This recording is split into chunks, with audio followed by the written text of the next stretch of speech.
From Church Militant Studios, this is the Church Militant Evening News. Hello and thank you for joining us this Tuesday, February 28th. I'm James Fedewa, along with Hunter Bradford here with Catholic News and Context. Tonight, multiple contradictory religions come together in support of a politician. A Catholic charity is all but Catholic and all but charitable. And the fake Catholic First Lady is instructing young Catholics to act less Catholic. Leading us off tonight, a well-known bishop in the Midwest is slamming heretical prelates. Bishop Thomas Paprocki of Springfield, Illinois, had a piece published today in a religious journal called First Things. It's titled, "Imagining a Heretical Cardinal." In the piece, Paprocki subtly references a quote from modernist Cardinal Robert McElroy, who has complained that those in grave sin encounter so-called barriers to receiving Holy Communion. Bishop Paprocki also alludes to cardinals denying the sinfulness of homosexual activity, which sounds like several prelates in Europe.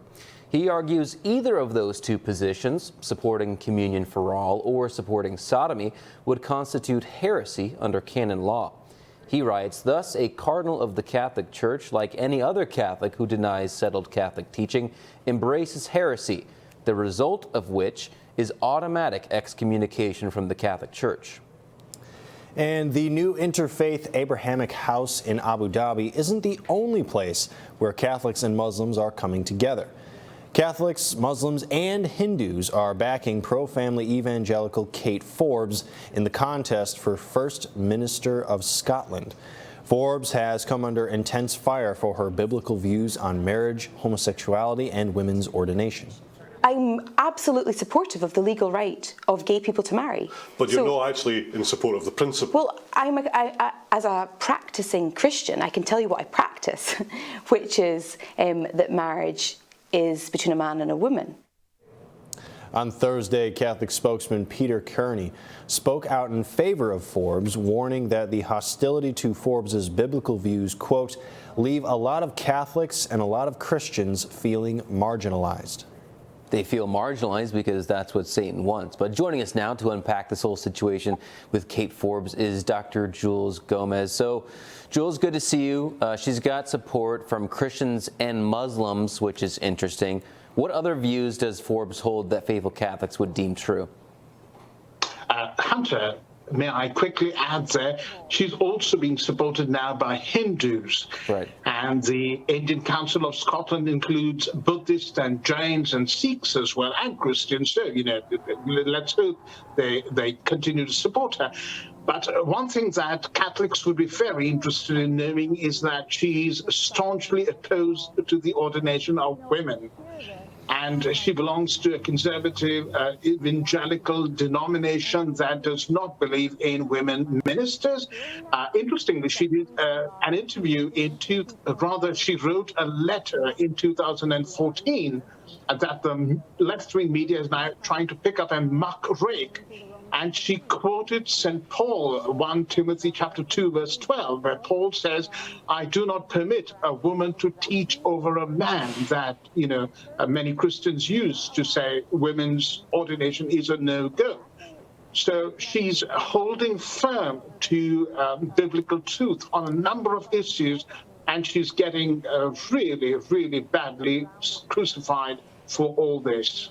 Mm-hmm. And she's running against a Muslim, but the weird part is the Muslims don't seem to be rallying behind the Muslim. So why is that, and why would Muslims favor a Christian? Well, because their candidate, who is no longer their candidate, Hamza Yusuf, is actually a leftist who supports gay marriage and transgenderism. And the Muslims have come out with a brilliant statement where they actually say we believe in marriage between a man and a woman. We believe in modesty. We believe in two genders. We believe in the sanctity of, the marital relationship. And we would rather support a Christian who shares our values than support and I don't want to use the word apostate Muslim, but that is what he seems to be. And so Kate Forbes, thankfully, has their support as well. You know the world's upside down when it seems like Catholics are supporting transgenderism, but Muslims aren't.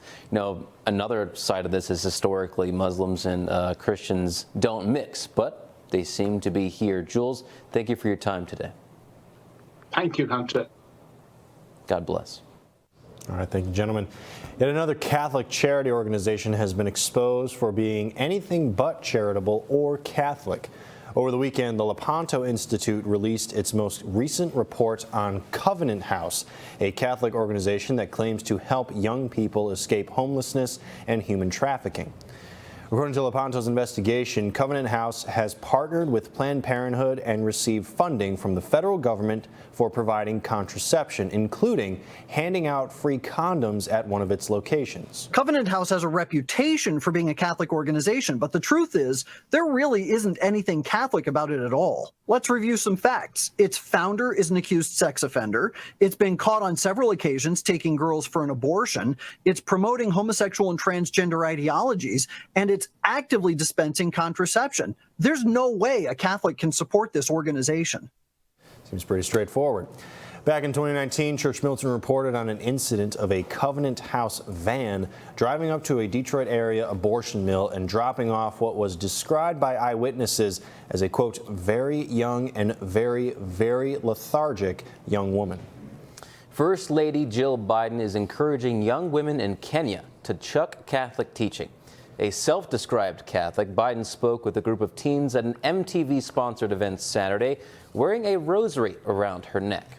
And with that rosary around her neck, she discussed using birth control pills and condoms and encouraged youth to promote contraception at their churches and schools. A supporter of abortion, the First Lady also addressed women at an economic event on Friday. We don't need studies to tell us that women are the engines behind the communities, right? We know that. But research says that it's true. And when women earn money, nothing better, right? We invest it in our families. Staying home with your kids is better than that. 85% of Kenyans are Christian, while 1/3 are Catholic. Biden's 5-day trip to Kenya and Namibia concluded Sunday. Bishops are continuing to strong-arm and cancel faithful Catholics even when they've done nothing wrong. In tonight's in-depth report, Church Militant's Nick Wiley discusses a deacon sidelined for social media posts he didn't make. My faculties were taken away because of a post that was made on Facebook, basically because the Archbishop at the time, well, Archbishop currently, is trying to take over a private Catholic school that did not belong under the Archdiocese. In November 2021, Deacon Des Martinez's faculties were stripped, and he was barred from ministry. The Archdiocese of Anchorage-Juneau called Martinez into the chancery and reprimanded him over social media comments from an account connected to him. They thought that I was the one who said it, so I was called into the chancery and was told to have a seat, have a meeting with the Archbishop, but the Archbishop never showed up. I was given a letter saying that because of these posts, my faculties would be taken away temporarily, that I was on suspension. The posts were actually made by the deacon's wife, Dr. Cindy Martinez, in reference to Holy Rosary Academy in Anchorage, which has been persecuted by the Archdiocese. And I kept clarifying that it was my wife who had made the posts, and she was more than willing to sit down with them, explain why she wrote what she wrote, but yet they have never wanted to sit down with her and talk to her either. As a result, Deacon Martinez also ended up losing more than just his faculties. And then at the end of the meeting, I was told that the parish that I was assigned to, the priest there didn't want me there anymore. The following month, Martinez received notice from Archbishop Andrew Belisario that the judicial vicar would conduct a formal investigation into whether he violated Canon 1373, which states, "A person who publicly incites among subjects animosities or hatred against the Apostolic See or an ordinary because of some act of power or ecclesiastical ministry, or provokes subjects to disobey them, is to be punished by an interdict or other just penalties." To this day, Archbishop Belisario has refused to meet with Deacon Martinez to discuss the matter. What I would like is to sit down with the Archbishop, have a man-to-man talk with him.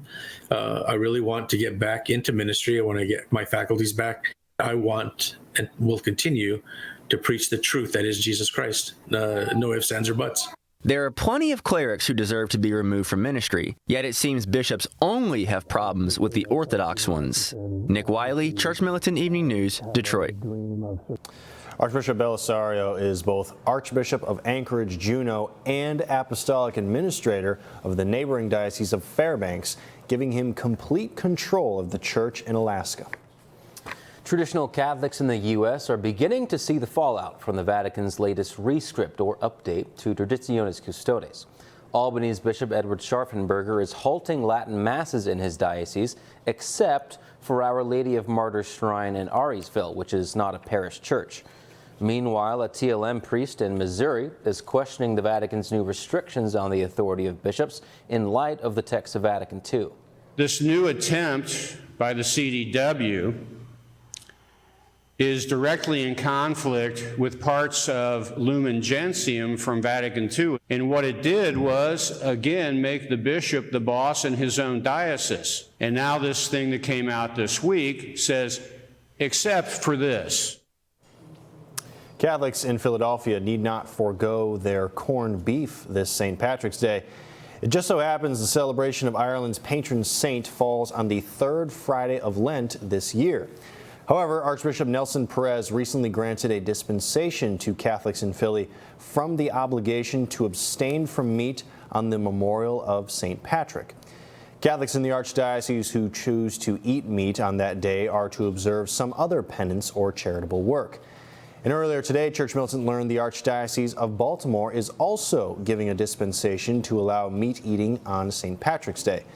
As the feast day nears, there will likely be similar decrees in other dioceses around the country. Sad news coming out of northeastern India involving the tragic death of a cleric and several religious. A Catholic Indian priest and 3 nuns were killed Sunday when a speeding cement truck hit their vehicle head-on. The 4 were killed instantly, along with their driver and a teacher who was traveling with them.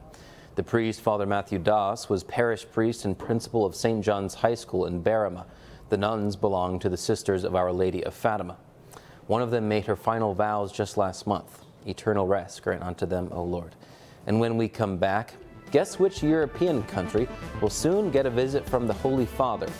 And an Irish teacher is paying heavy fines for showing up to school. Stay tuned, all that and more up next. Thank you for watching the first half of Church Militant Evening News. If you would like to watch the rest of today's episode, please click the link in the description, and we'll see you at churchmilitant.com.